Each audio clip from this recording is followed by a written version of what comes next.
Now we will discuss impulsive motion and general equation of impulsive motion. As we know, impulse is the change of momentum of an object when object is force is acting upon the object at any interval of time. Change in momentum and force are related to each other. So impulse is the change of momentum. Now with the help of previously deduced equation, and that was equation of motion of an inviscid fluid, we will reduce the equation of impulsive motion. So we have simply consider a simply connected region of space filled with inviscid fluid with density rho is constant. Now what is simply connected region? A simply connected region is a region in which every circuit is reducible. And what is reducible? Reducible is that a closed circuit, all of whose points lie in a given region, it can be contracted to a point of region without ever passing out of the region. Mean we can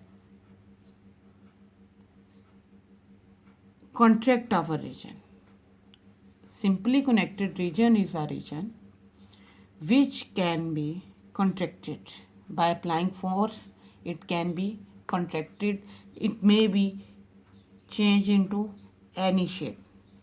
Means that if this is the complete region and we have pulled it by holding from two sides and we pull it into either into vertical form or into horizontal form, so our region will be converted into PQRS shape.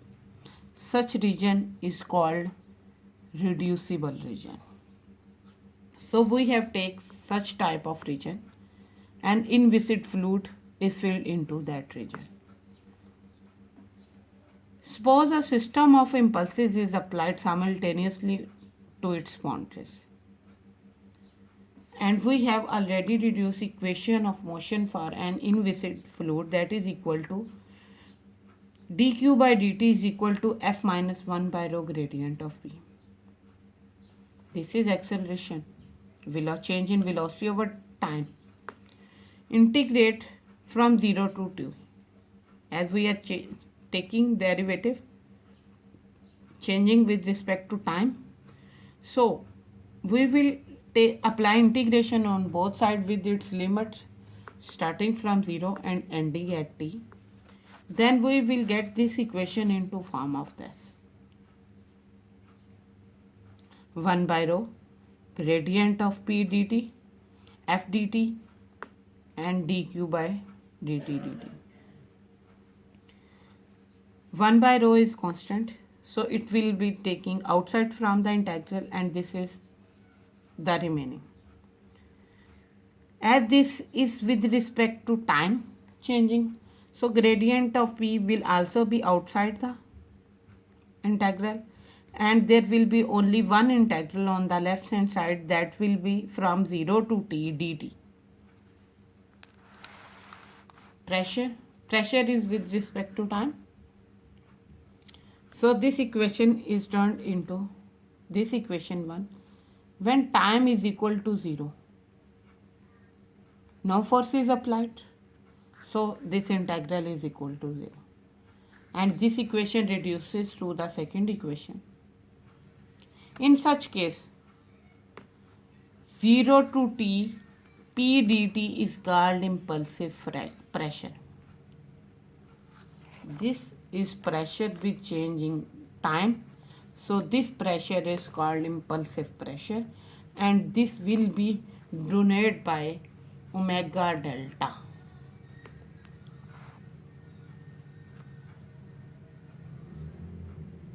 This equation 2 implies that 1 by rho as it is, gradient as it is, change this term with the impulsive pressure sign omega delta is equal to minus, this is dq, its integration will be q and with respect to time, so this will be velocity at time t and velocity at time 0. Qt is velocity at time t, q naught is velocity at time 0. So 1 by rho gradient of impulsive pressure is equal to negative of change in velocity, where q, if change in velocity and we replace it that velocity before impulse and after impulse with q1 and q2 respectively, then this change in velocity will replace with q2 minus q1. q2 is velocity after impulsive and q1 is velocity before impulsive pressure. So this is a general equation of impulsive motion that we have derived from equation of motion for an inviscid fluid. Simply we have done in this equation is that we have take our relationship of change of momentum with time. We only applied integral on equation of inviscid fluid and we have taken this integral with respect to time. And pressure with change in time is impulsive pressure, and velocity with time we have taken with before and after impulsive. Now if when time t is 0, initial velocity is 0, q1 is 0, our equation will reduce 1 by rho gradient of impulsive pressure minus q2, and q2 will be generally written as q, that is gradient of rho minus rho into q.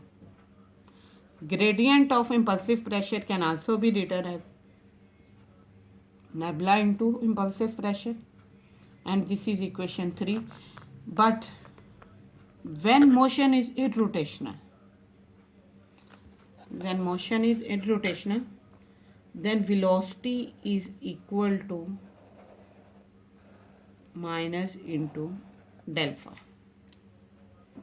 So we will replace it, this q with del phi. This is equation of irrotational flow. When our liquid is homogeneous, then this equation will be short, that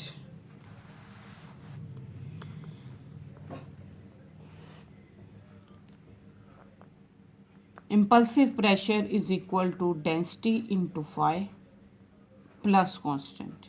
The constant can be ignored for the pressure constant throughout the field, produces no effect on the motion. So it can be written as that impulsive pressure is equal to density into phi in case of homogeneous liquid.